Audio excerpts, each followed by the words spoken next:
right, what's up, everybody? Happy Monday. It is snowing again out here in New York, and I'm really, really over it, to be very honest. But that's all good. It's all good. Everybody's checking in. Everybody's checking in. What's going on, everybody? So I'm going to try to make this, not going to try to make it, I have to make this short. I have it 2 o'clock, but I see I think it's Nicole Collins in here.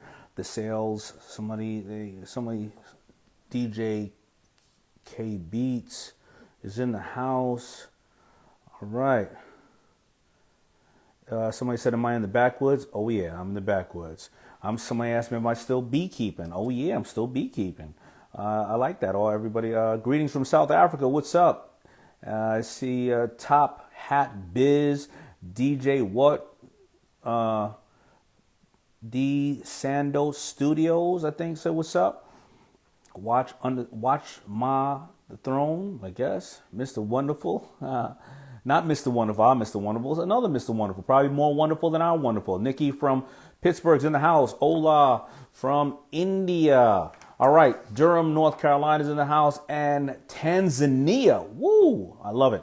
All right, so here you go. I'm going to start it off right now. You know I do Powershift your week. I give you some data and information that I get excited about, and I share it with you, because even though I'm giving you this stuff, a lot of this is not necessarily new information.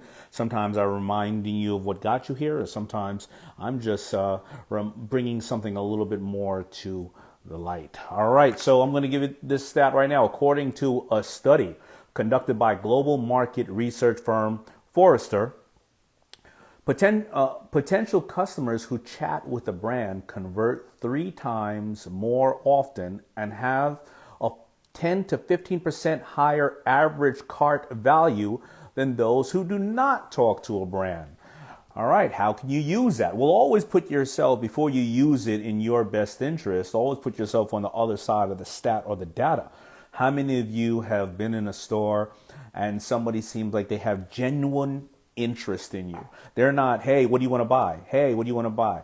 And they talk to you casually, and they see things you want, and they sometimes even say, well, we don't have that here, go to over there, or they compliment you on something. Now, sometimes they definitely know that they're trying to close a sale, but often they are just having a conversation because they're in the store and, you know, they know you're there and that's their job. How many of you have been to a store and they turned away from you and they walked away from you, or they did not really pay attention to you, and you remember not wanting to work with that brand, not because they felt any way about you. Maybe they were too busy. Maybe something was on their mind. Maybe they were a poor employee, right? So make sure that you talk to people. Now, how do you do that in this world of virtual? Well, you know, if somebody likes something that, you know, you post or your brand, hit them back. Remember, social media is 2 ways, right? You like and you respect other people as much as they respect you. Send somebody a random email, right? And think about things of that nature. Though that is the way that you are supposed to engage your customer, because customers can go any place else. But if they know that you engage them, then they become your biggest ambassadors. I used to always tell the story about window shoppers. You know, window shoppers, I remember I was in a store and somebody, told a woman who came in who was going to try some shoes on, and I was in the store and I was selling them fubu for the men's area, and they said, nah, don't. And I heard the man say to the other salesperson, don't bother with her. She comes in here every day. Just leave her alone. Leave her alone. Don't worry about it. She's not going to buy anything. And I remember saying to that person, you know, I want you to realize something. You know, somebody who's a window shopper is often your most valuable customer, because at that time they cannot afford the product. And what they're doing is they're aspiring to buy the product. They're taking time to stand in front of your window. They're taking time to go inside of your place of business. And what are they doing? They're going to their place of business or their office or wherever they're doing, and they're telling everybody.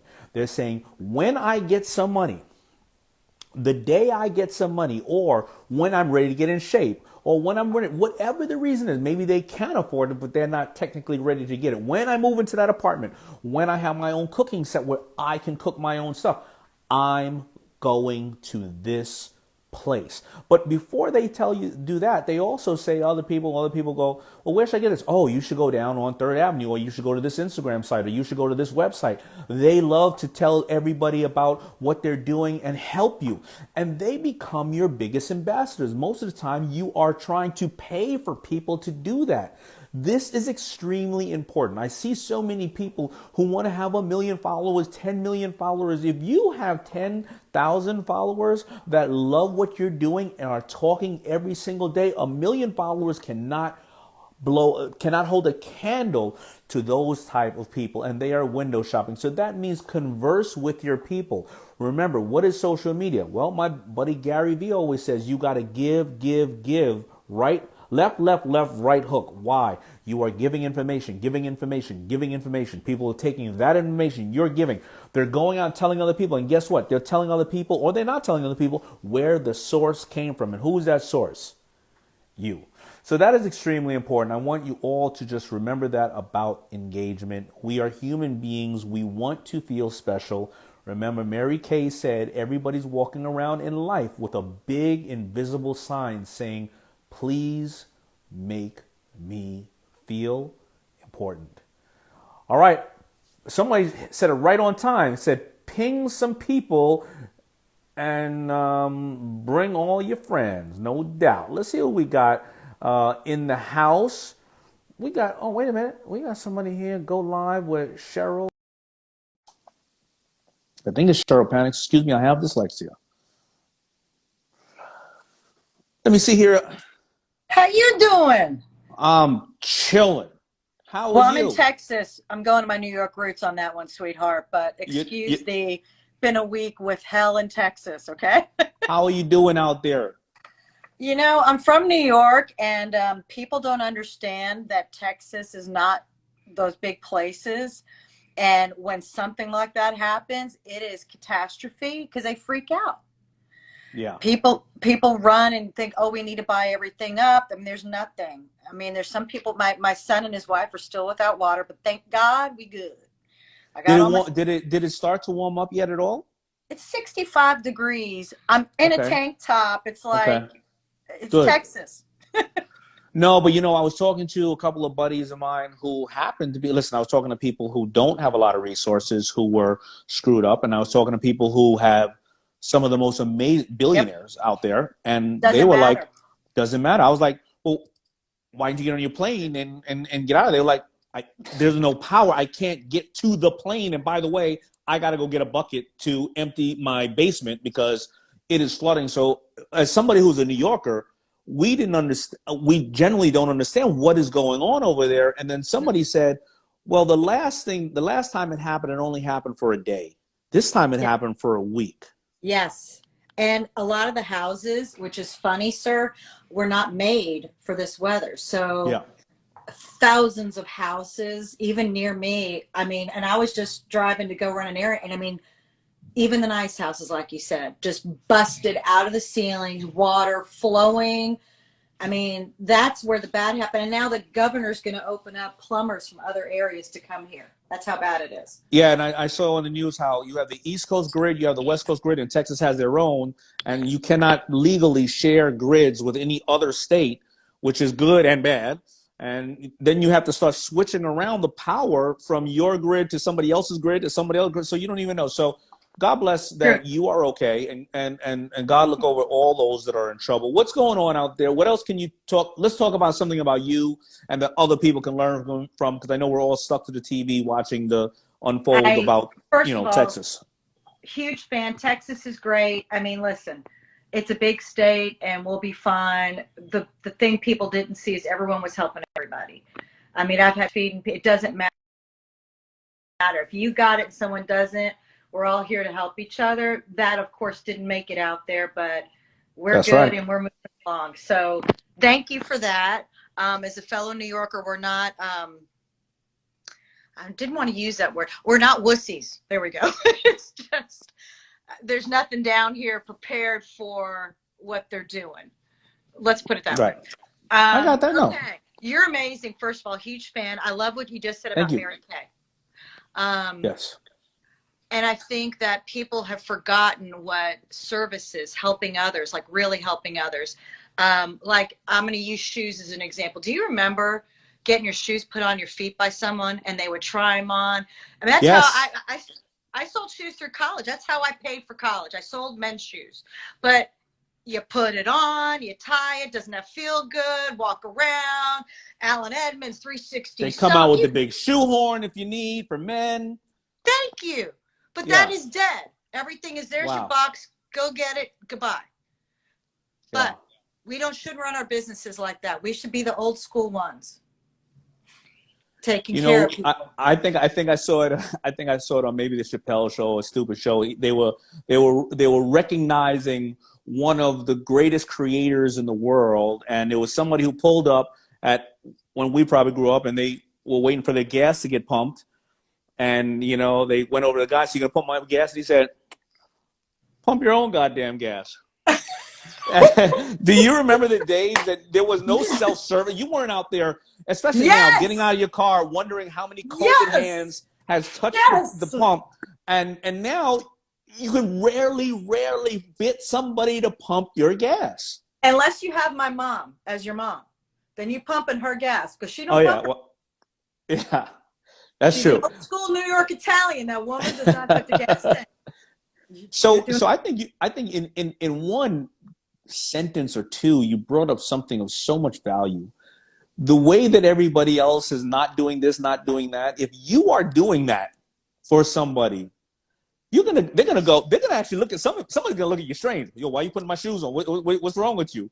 And I think that obsession with service is brilliant, and it's the best. I tried to say it in here, but maybe you said it better than I did. Oh, well, off the top of your head. It's just I'm old school for a reason, and I do have a business. I haven't even told you about it because please. The thing is, I just want everyone to know you do it slow, you do it right, or don't do it at all. That's been me, and I might be going slow, but I'm doing it right. Right. And my product is anxiety aid, and I made it 2 years ago for my kids because there was Xanax, Klonopin, everything you want to shove down. And I'm not saying that, listen, I've got panic disorder. I take my drugs. I take my prescriptions like a good girl. But you need something when it hits. So you know what I did? I made something 2 years ago, got with doctors, got with everybody. It's a drink for a reason, sir, because listen, when you're freaking out and panicking, you do not want to take pills. You don't want to count drops. You want something simple, portable, easy to take with you. Is it organic? Is it natural or is it all natural? My kids take it. It's got magnesium, ashwagandha, 5-HTP, chamomile. It's got everything in a mix in a drink because it's bioavailable like that. So I'm a little late to getting to this Powershift Your Week because I was on a Clubhouse with a dear friend of mine, and my wife had been on there the week before, and a doctor came on who I love doctors. Listen, I wouldn't be alive without him. But the doctor was so much like, this is wrong, this is wrong, this is wrong, this is right, this is right, this is right. And what I was trying, and what I said to everybody, just like entrepreneurship, I only know 5% of entrepreneurship. I know the fundamentals. You see people come on Shark Tank, we tell them, not for us, they go off and become super wealthy. Just like you're saying, you should always look at different alternatives that work for you. You are a mom, you take the pill because you know you need to. However, you're finding different alternatives that work for your family and for other people. It does not mean that this is bad, but hopefully you came up with a better, more safer one. And yes. If this doesn't work, then maybe you have to research something further. Right. And you know what? I'm doing it slow because I'm letting the people who take it tell my story. Yeah. They know it works. If they're happy, my work here is done. I'm at peace, then I did good. I'm helping someone else with mental health because you and I both know it is crazy right now. So just a shout out for those suffering. Yeah. You know, you're not alone. 1 in 4 suffer. Just if you feel like you're at the end of your rope, hey, DM me. I'm always here. Sir, you are amazing. Thank you for coming live every day. I listen to you all the time. And someday, who knows, I might get on Shark Tank. But just know that I'm watching you and I love what you're doing. And I truly appreciate it. If you ever need an old town girl who knows how to do it right, let me know. Well, I truly appreciate you. And a couple of things I want to say is that what you said about mental health is important. Before you pick up any drug, anything else, call somebody, talk to somebody, go to a hotline, talk to a stranger. Strangers sometimes are better to talk to than the people that you feel will cast judgment on you. And strangers often will open up, and you will feel that you are not the only person in the world with these issues. Think about it like this, especially a lot of entrepreneurs watch me. Look at what happened to Kate Spade and Anthony Bourdain way before the pandemic.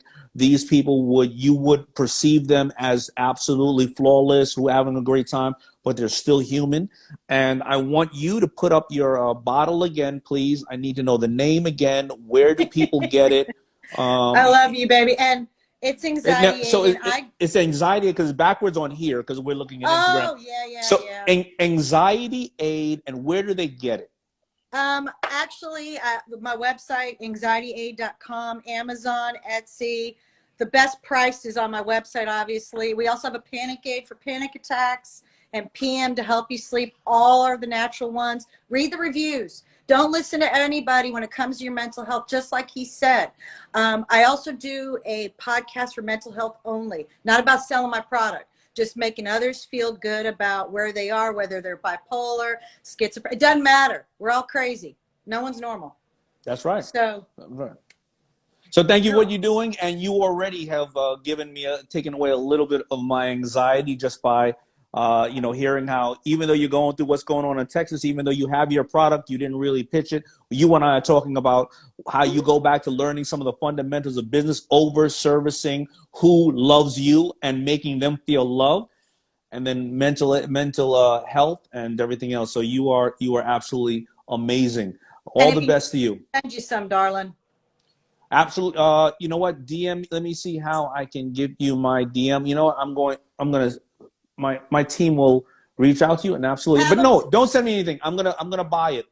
I'm gonna buy it. Anxietyaid.com, right? You're a good man. Yes, of course, sir. But I would have just sent you some because I give it away more than I sell it. Doesn't matter. Just what I do. But if I buy it, it's even better because then all of a sudden when it's sitting around, and it's funny being in my position. Like if a restaurant says, come over there, I'm going to give you a free meal. I'm like, I don't want a free meal. I want to support you. However, if I walk in the restaurant and they don't know that I'm going to buy, I don't want nobody going, look at Daymond John. He just showed up for a T-bone. You know what I'm saying? So if I have your anxiety aid and it's working and I want some more, I need to buy sooner or later, or then I got to get that uncomfortable feeling like, hi, can I get more anxiety aid? I'm going to get more anxiety calling you. You're right. And we'll get it everywhere. It's getting there, but I've been cautious purposely because I got to be me, and people don't do thank you notes. You know how it is. It's got to be personal. A handwritten note. I always tell people, listen, once we get back to where we are, you want to get that restaurant, you go to that restaurant, and you have to go there 5 o'clock in the afternoon because it's always, people always doing seating, whatever the case is. But you write that maitre d' or that hostess, you write them a thank you note. You're going to get any seat you want at any time, every time. The same as when you go to a doctor's office and you write the secretary for taking the time out. That doctor that never gets to, that you never get to see. Handwritten letter. And it sits there on their computer. It sits there somewhere, and they keep looking at it, and they remember you. That's right. You take care of others first. That's right.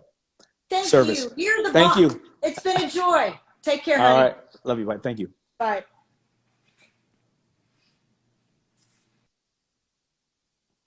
Oh, my gosh. She was great. Brought a smile to my face. Came on here to deliver, came on here to serve, came on here to show us, how you can serve, even after she went through probably a week of hell. And the week is not over because no matter how warm it is, you still got to clean up the mess. And didn't even want to pitch her product. Absolutely. That's amazing people out there. So hopefully, listen, I don't think there's anything else to learn after that. Powershift your week. That was good enough. That is, remember this week's challenge though. This week's challenge is to go out there and overserve your customer. Make sure you overserve. Think right now. It's never too late, right? Don't go, man, we haven't been serving our customer. Make a small adjustment. Don't go into the office tomorrow and say, after this, we're handwritten notes to everybody. We're doing all this. Make a small adjustment this week. Make a small adjustment next month. But if you start to look at your sales grow slowly, then look back and go, what did we do that increased our sales? Was it that we reduced costs on the product? Did we improve the quality? Did we start doing customer service follow-ups? Did we start doing thank you letters? What did we do? Right? You got to keep looking at the analytics. I cannot say that I'm perfect at this either. I still screw up too, because if I didn't screw up, then Fubu would still be here in a big way. It is back, but it's nowhere near what it used to be, because these are the mistakes that I made in my life. Even though I did some of them right, I did others wrong, or I did some of them right and I forgot because I was so busy, and I did other things. This is how business is. It's just like your health, right? You fluctuate up and down. You figure out what works, what doesn't work, what food you used to eat, what food you should eat. Your body changes. So does your customer, and so does your business. There's not one business that services their customer the same exact way for the last 20, 30 years. They change the form of delivery. They change the product. They change the offering. They change the customer service. Some good, some bad. And that's how you see companies go in and out of business. All right. So, this is my time where I let me go on. This is the time. If you want to send me any dad jokes, send it to community@daymondjohn.com. And here you go.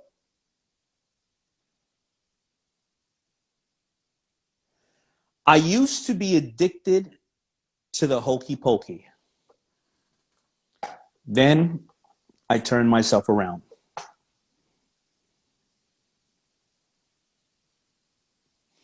I mean, I'm just reading these. These are fresh. I'm trying to figure that one out. How many people like that one? Just please let me know if you like that one, because I'm in between. That's one of the ones that could have put me all the way over. That's one of the ones that I'm in between. Depends on where I'm at. Let me see. Next one is, recently I thought about going on an all almond diet. Yeah, but that's just nuts. I'm not sure if I'm kicking on money the right way.